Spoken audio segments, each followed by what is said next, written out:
Hello friends, Radhe Radhe. Welcome back to my blog. और बताइए आप सब कैसे हैं। आई होप आप सब अच्छे होंगे और मैं भी चाहती भी यही हूँ कि आप सब अच्छे ही रहें। तो मेरा नाम सुरभि है और ये मेरा बेटा ऋषि। तो मैं आई हूँ वाराणसी अपने नानी के यहाँ।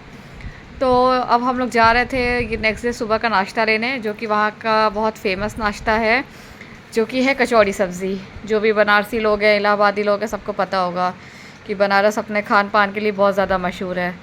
तो फिर मैं अपने हस्बैंड को ले गई थी जहाँ से हम लोग हमेशा कचौड़ी वगैरह खाते थे। तो मैंने कहा चलिए आपको ट्राई करवाती हूँ। देखिए गरम गरम जलेबी बन रही है और ये खा रहे हैं मालपुआ, क्योंकि ये सब चीज़ मुंबई में नहीं मिलती है। देखिए लाइव कचौड़ी बनते। तो वहाँ पे जितना भी लाइव सामान था, लाइक ये कचौड़ी और लौंग लता, तो वो सब उन्होंने सब ट्राई किया। फिर हम आ गए थे घर कचौड़ी लेके, और फिर नानी मेरे बेटे की मालिश वालिश कर रही हैं। और फिर उसी दिन, जैसा कि मैंने आपको प्रीवियस वीडियो में बताया था कि इनकी फ़्लाइट है नेक्स्ट डे की, तो बस ये जाने के लिए तैयार हो रहे थे। तो नानी इनका टीका वीका लगा रही हैं। देखिए तैयार हो गए हैं। फिर वही शगुन अगुन, जैसा कि मैंने आपको बताया कि हमारे यहाँ का जो कल्चर है वो, तो ये नानी क्या मतलब पहली या दूसरी बार ही आए थे, तो वो तो उनको करना ही था नानी को। बस मैं अपने हस्बैंड को जा रही हूँ नीचे ड्रॉप करने, क्योंकि उनकी कैब नीचे ही खड़ी है और उनकी फ़्लाइट है, उनको एयरपोर्ट जाना है। तो बस हम अब कैब का वेट कर रहे हैं। देखिए बस हमारी कैब आने ही वाली है। तो मैं उनको थोड़े थोड़े इंस्ट्रक्शन भी दे रही थी, भाई घर अच्छे से संभालिएगा और अच्छे से साफ़ सफाई वगैरह भी करवाइएगा और घर की केयर करिएगा। ये नहीं कि बस अपना मोबाइल यूज़ करने में मगन है, अपने ऑफिस में मगन है, घर कैसे है क्या है कुछ वही नहीं है। आप सब तो जानते ही हैं कि अगर हस्बैंड घर पे अकेले रहते हैं तो फिर घर कैसा लगता है या कैसा हो जाता है।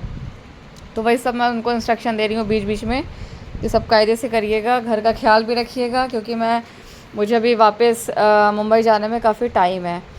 और हस्बैंड जा तो रहे हैं, मेरे को ये टेंशन नहीं हो रही है कि वो अकेले कैसे मैनेज करेंगे, बल्कि मुझे ये टेंशन हो रही है कि मतलब घर अच्छे से रहे, साफ़ सुथरा रहे, किचन वगैरह बिल्कुल मेस ना हो। यहाँ पे मेरे हस्बैंड मुझे हक कर रहे हैं। पता नहीं सच में कर रहे हैं कि फॉर्मेलिटी है, वीडियो को देख के आई डोंट नो। फिर वो बेटे को भी बुला रहे हैं, बट वो अपना वीडियो बनाने में मगन है। फिर उसने भी अपने पापा को सी ऑफ़ किया, राधे राधे बोला, जय श्री श्याम बोला। फिर अगले दिन मेरे मम्मी पापा भी आ गए हैं, जो कि मुझे वापस इलाहाबाद लेकर जाएंगे। और मेरे मामा का थोड़ा हेल्थ इशू है, तो मामा को देखने भी आए हुए हैं। तो उसके लिए अपने नाती के लिए यानी ऋषि के लिए बुलाए थे ग्रेप्स। तो ऋषि बोला था कि मेरे साथ इन लोग की एक वीडियो बना देना, जिसमें मैं इनको ग्रेप्स के लिए थैंक यू बोलूँगा। तो ये भी बहुत ज़्यादा फॉर्मेलिटी करवाता है। फिर क्या होता था ना, जब हम बचपन में आते थे नानी के यहाँ, तो हमारा फिक्स होता था कि हम सुबह जहाँ से कचौड़ी खाएंगे, हम वहीं से शाम को छोले समोसे खाएंगे। मतलब कि हमारा फेवरेट है छोला समोसा बनारस का। तो पहले जब हम छोटे में आते थे ना, तो मतलब अभी तक जब भी आते हैं तो नानी क्या करती थी, ज़रूर मंगवाती थी मामा से बोल के, या हम ही लोग चले जाते थे लेने। बट अभी क्या है, मामा का थोड़ा सा हेल्थ इशू है, तो पापा कार लेकर आए थे, तो मेरे को लगा क्यों ना चल के हम लोग भी ले लेते हैं और मैं देख भी लूँगी। तो मैं पहली बार उनकी दुकान में गई थी, तो हमने वहाँ से लिया छोला समोसा, फिर खाया। और वहाँ पे बहुत सारी वैरायटी थी, बट हमने सिर्फ छोला समोसा ही लिया। पापा बोल रहे थे ये भी ले लो वो भी ले लो। फिर हमने खाया पिया, फिर हमें अगले दिन निकलना था इलाहाबाद के लिए। तो नानी वही सब फॉर्मेलिटी, टीका ये वो, नानी अभी तक टीका वीका करती आई हैं। तो नानी सबको शगुन का लिफाफा दे रही थी, बट किसी ने नहीं लिया। सबका कहना है कि इतने साल हो गया है, अब क्या ही करना। बट नानी तो अपना फ़र्ज़ निभाती हैं, और ये लोग भी अपने साइड से मना करते हैं। तो ऋषि ने बोला, मतलब ऋषि के लिए ये था कि ऋषि तो छोटा है, और नानी ने बोला भी था कि ऋषि मेरा पर नाती है, ऋषि को तो मैं दूंगी।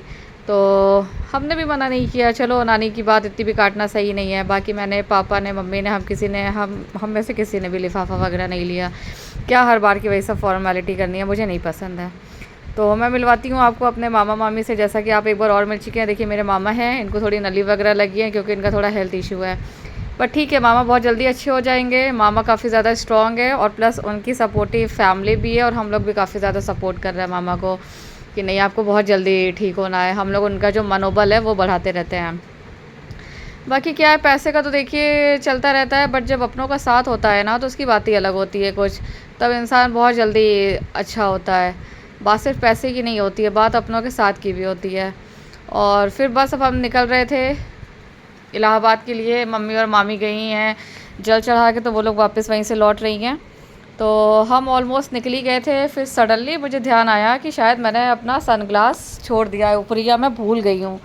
तो मेरे को लगा था मैं मई में आऊँगी तो ले लूँगी। फिर मैंने नानी को फ़ोन किया कि देखिए एंट्री है यहाँ की, मामा के यहाँ की। तो बट नानी ने बोला नहीं, मैंने नीचे भिजवा दिया है, तुम जा आके ले लो। फिर हम वापस गए नानी के यहाँ, मतलब हम 2 ही मिनट निकले थे, फिर हम वापस आके लिए। तो क्या कहते हैं कि नानी लोगों को भी चिंता तो होती है ना कि हाँ कहीं कोई सामान भूले ना, या फिर उसको वहाँ ज़रूरत पड़ेगी, तो हमने ले लिया था। फिर हमें रास्ते में भूख लगी, मम्मी की तबीयत बिल्कुल भी सही नहीं थी, मम्मी को काफ़ी ज़्यादा कोल्ड हुआ है, मम्मी की आवाज़ भी चली गई है। तो हमने खाया छोला समोसा। वापस लौटते टाइम ये होता है कि जब अपने होम टाउन आओ तो लगता है कि जो यहाँ की चीज़ें हैं वही खाओ, क्या इतना हाइजीन और ये सब देखना देखना। चलो ठीक है, जहाँ पे पले बड़े हैं वहाँ पे इतना ये सब क्या देखना। तो हमने खाया छोला समोसा, मैंने अपने बेटी को भी ट्राई करवाया, उसको भी काफ़ी ज़्यादा अच्छा लगा। फिर भैया ने हमें पिलाई ये कुल्हड़ वाली मस्त सी चाय अदरक वाली। और अब हम पहुँच चुके हैं हंडिया। जो लोग इलाहाबाद बनारस से हैं या यूपी से हैं वो जानते होंगे। अब यहाँ से हमारा घर मुश्किल से 40-45 किलोमीटर ही दूर है। देखिए ये है अंधावा, जो कि ऋषभ देव जी का मंदिर है, जो जैन धर्म के प्रवर्तक रहे हैं। यहाँ पे उनकी बहुत बड़ा सा स्टैचू है उनका। तो अब हम ये नए वाले पुल के पास आ गए हैं, यहीं से होते हुए हमारा घर है। तो हम सब ने ट्रिप एंजॉय करी। बट पहले क्या होता था ना, जब हम अपनी नानी के यहाँ ट्रेन से जाते थे, बट अब कार से जा रहे हैं। कार से जाते हैं जल्दी भी पहुंच जाते हैं, बट पहले जो ट्रेन से जाने की बात थी ना वो कुछ और थी। हर स्टेशन पे रुकना, खाते पीते जाना, और इतनी पैसेंजर ट्रेन होती थी, लोग भरे पड़े हैं, सबसे बातचीत हो रही है, सब अपने एक्सपीरियंस शेयर कर रहे हैं। तो चलो ठीक है, चीज़ें बदलती हैं और चेंज एक्सेप्ट भी करना चाहिए। So thank you for watching, keep supporting, bye.